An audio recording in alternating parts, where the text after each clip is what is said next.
Managing expectations, I find, is the hardest thing. Yeah. Managing expectation of what things cost and how long it takes to clear. Yeah, totally. Yeah. And we have that on the flip side with the artist, you know, in terms of you're working on a show, they see who's in it.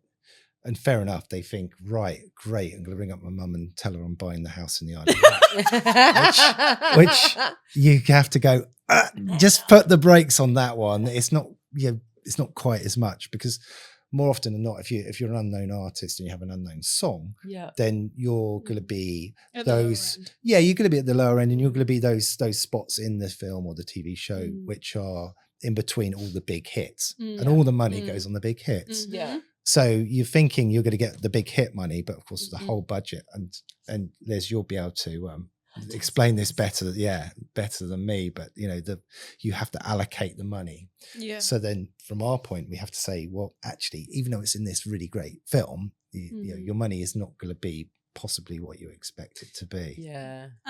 But being alongside artists like that in a huge movie for an unknown artist is massive. That can like change their fan base overnight. 100%. Yeah, because you'll be put on the same playlist. And that's really satisfying actually as a rights holders, when bragging rights. Yeah, when you look at bragging rights. Lingo alert. Lingo alert. But it's when you see those Spotify playlists or whatever, and it's really satisfying to go, oh right, I'm sandwiched between, you know, this big artist and this big artist, and there's our unknown track, and that's. But really even like as a supervisor, listening to other people's like work, so other shows that like do that job so well of those kind of like bigger hits, and then, you know, composed music, and then, you know, like the lesser known artists. There's like, I think it can there's make such a big craft in doing that, and like it's just, you can tell such a joy. Well. Yeah, totally.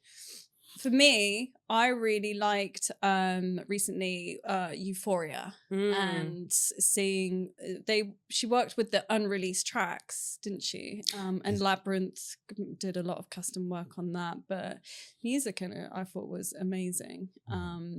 Jen Malone, yeah. We've just worked on amazing stuff.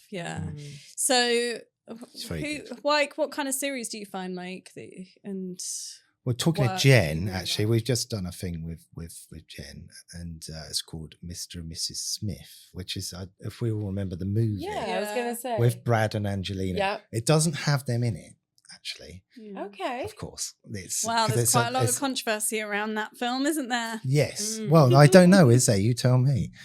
Well, only because that's obviously when he cheated on Jen, didn't he? Yeah. Okay. Yeah. Right. Allegedly. With Angelina. Yeah. That's where they kind of. Apparently so. Oh, right. Allegedly. Yeah. But they're not together anymore. They're not together anymore. No. By the way, this is very serious about sex. This is not a gossip. This is not a gossip corner, okay?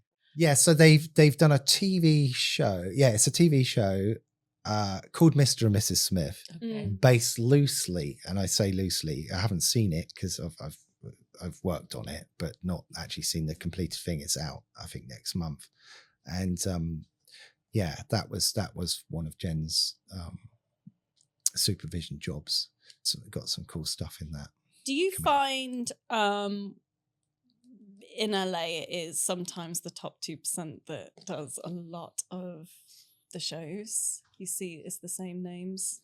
Yeah, I think a lot of them came through together and have worked and collaborated together, haven't they? It can be quite hard for new ones to come through. I think in terms of what's interesting in it, and it really is that old saying of, you know, be careful with the people you meet on the way up. Oh yeah, because a lot, you know, let's face it, we should be nice to everyone in the whole world all the time, you know, if you're a decent human being. But what I'm trying to say is you might work with a coordinator on behalf of the music supervisor, and often they jump ship quite quickly, and then they become a supervisor in their own right. So there's a few people that, because we've had relationships with certain supervisors and they've got to know our catalogue as they've worked on those projects, when they go on their own, they tend to go, oh, well, let's go to pop-up music because we know that they did some great stuff with that. So I think obviously the big ones like Jen, like Mary, like Nora, these people tend to do the big stuff. And then if a show is like a hit show which just comes out of nowhere, then that supervisor might be the next big thing. I think it's fair to say. And so I want to get on to a bit more discussion as to any specific scenes of syncs that a supervisor's done that you really, really love. So for me, there's a scene in The Joker where he's standing at the top of the stairs and they got the Gary Glitter tuned in. Very controversial, that. That's why I loved it as well, because how clever is that? No, not only did it work perfectly for the scene, but it got people talking about it because of the controversy surrounding that. But it was perfect for that scene. It was like the look at me moment, which is what that scene was trying to convey. But obviously, yes, I had a lot of controversy surrounding it. But for me, it was like standout. I feel that was like pure gold. Like, what about you? I'd like to talk about that because when I watched the movie, I had the exact same feeling. I to be honest, I thought it was either Susie Quattro or The Sweet or something from the glam rock. I didn't know it was Gary Glitter but I researched it afterwards. And I couldn't believe that it actually made the cut and actually got through to end up in the movie because of Mr. Glitter's past. I heard him being referred to as Mr. Glitter.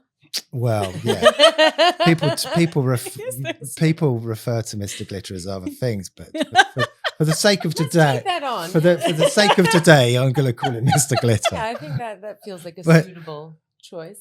But I think what's really interesting about that song, if you just take away him and take away the essence of that music, I think the groove of it is unbelievable because it's got this shuffle thing, which Kanye West did much later on with Black Skinhead. So if you listen to Black Skinhead and hear that shuffle, that gung thing going on, that's actually the same rhythm. There's something amazing about that groove. Very primal. It's very primal, and it's just really gets into your bones.